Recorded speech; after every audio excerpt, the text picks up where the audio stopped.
Flash movie is, of course, the next big DC film to hit theaters this summer, of course, on June 16th. I'm really excited for this one. Everybody inside Warner Brothers and DC saying this is one of the best DC movies ever. Everything we've been hearing about it has been great. That trailer we got at the Super Bowl, that was amazing as well. So now, as we creep to about the midpoint of March, I'd say, we are getting closer to this film's release date, and that, of course, means that we are getting first looks at merchandise and action figures from this film, which are starting to go for pre-order as well. So today, we're going to be talking about the selection from McFarlane Toys, their DC Multiverse line, the figures, the vehicles, all that stuff, which again is all up for pre-order now. It's sold out in most places, but if you can find it, you can pre-order it. And it's a bit of a mixed wave, I gotta be honest, but without wasting any more time, let's just jump into this and talk about this wave of McFarlane Toys DC Multiverse figures. So here we have our first figure, of course, the Flash himself. This is Ezra Miller's Flash. Everything we've been seeing from this new suit in the movie has, for the most part, looked absolutely terrible. But on this figure, I gotta be honest, I actually kind of like it. I actually like this design. It looks, of course, extremely comics accurate. So I actually like this, especially posed here in this running pose with the lightning effect pieces on there as well. You can see all the accessories, the collector card, all that stuff. I actually kind of like it. Like, the only thing I always didn't like about this design for the suit was just that the helmet, it looks just weird. And it still looks weird in the movie, but at least on this figure, it kind of looks better. It looks a little bit better. The only thing that's lacking is like the lightning bolt ear thingies aren't really like, they're very flush against his helmet, which I'd rather they be poking out a bit like they are in the comics. But honestly, I think probably the figure I'm most looking forward to in the wave is this Flash figure. I think this looks great. Also note that there's no Build-A-Figure or anything like that, so they're not doing that for this wave. I really don't know who exactly they would do. I mean, maybe you could have done that with like Zod or a character like that, but no Build-A-Figure. We do have our other Flash figure, which of course is going to be the second bear. If you watch the trailer, you know that when Ezra Miller's main Barry goes to Michael Keaton's universe, he ends up finding the Barry Allen of that universe, who was also played by Ezra Miller, and that Ezra Miller Barry Allen ends up using a Michael Keaton Batman suit and modifying it to be a Flash suit. So that is what we have on display right here. I think it's honestly a really cool concept and idea. It just looks weird. I mean, this is a cool looking figure, but especially with it being just another Flash and literally being like a homemade Flash costume, there's definitely not a figure that I plan on getting. Because it just doesn't look great. I mean, it looks accurate to what we're supposedly going to be seeing in the film. I like how you have, the Michael Keaton Batman symbol, but with the lightning bolt spray painted over it. Again, it looks weird. But that's kind of how it's supposed to look. Comes with the same effect pieces as the first one different effect pieces. I didn't notice that, but yeah, different effect pieces, a little bit of a more neon color on that as well. But rounding out our speedsters, we have Dark Flash, which I don't even know what to say about this one, honestly. It's like every new look at this character we get in this film, he just looks worse and worse. And it's like this is not a character from the comics. I mean, from what we've heard, it's going to be basically at least taking inspiration from a character like Black Flash, which I think is cool.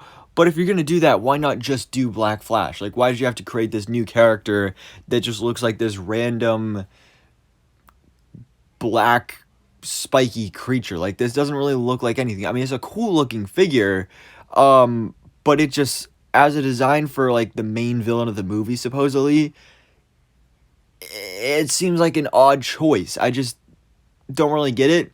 I might end up getting this figure just because it looks cool, but again, I'm just not a fan. This isn't on McFarlane Toys or DC Multiverse. This is purely on the film's choice because it's just a weird design. But then we do have the Supergirl figure, which Supergirl is probably the part I'm most excited to see in this movie, played by Sasha Calle. She was great in the trailer. But I gotta say, I'm actually pretty disappointed by this figure. I mean, I think, like, the outfit, the body, the suit, all that stuff looks great, but the head sculpt just, it doesn't look like Sasha Calle at all. Like, it's not a good head sculpt. I'll probably still end up getting it, but it's definitely lower ranked in this wave overall because it just doesn't look right. She does of course come with an alternate set of hands and the flight stand, which by the way I love these McFarlane toy flight stands. I use this all the time. So I might get it honestly just so I can get that. But I don't know, just the head sculpt is off. But probably my second most anticipated figure this wave is the Michael Keaton Batman figure because this looks great for the most part. I mean, I gotta be honest, again, the head sculpt, not great, doesn't exactly look like Michael Keaton, but other than that, the figure looks good. And you have the soft goods cape, which is nice to see. That is, of course, going to be so that he can fit in the Batmobile. But this is a great looking figure. I think he looks really good. Other than the head sculpt, comes with some nice accessories and all that stuff. Even a batarang, his grappling hook, all that. I think this is a really solid looking Michael Keaton Batman figure.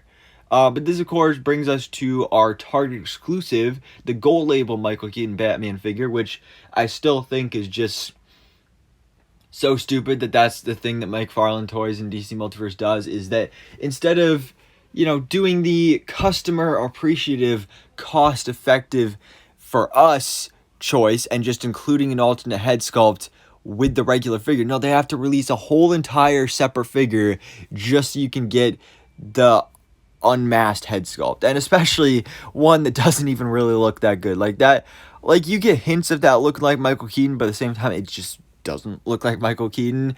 And I just hate that so much that you have to buy two separate figures just so you can get the two different head sculpts. It's so stupid.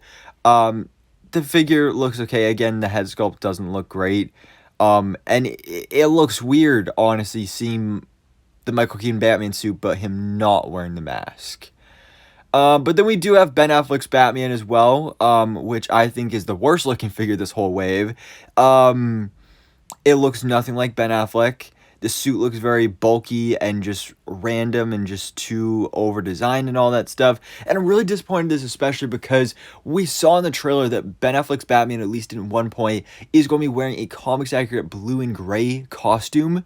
That would be the thing I would love to have here. Even if the head sculpt still looked like this, if it was at least the blue and gray one, I would love to see that, because this is just... I don't like it. I wish we got just a regular, good-looking Ben Affleck Batman figure. Because the same reason I still haven't bought the Ben Affleck Batman from Zack Snyder's Justice League wave, because it's the over-designed tactical suit and all that stuff. I just want a regular Ben Affleck Batman. No extra over-designed stuff. He doesn't even come with any cool accessories except for alternate hands.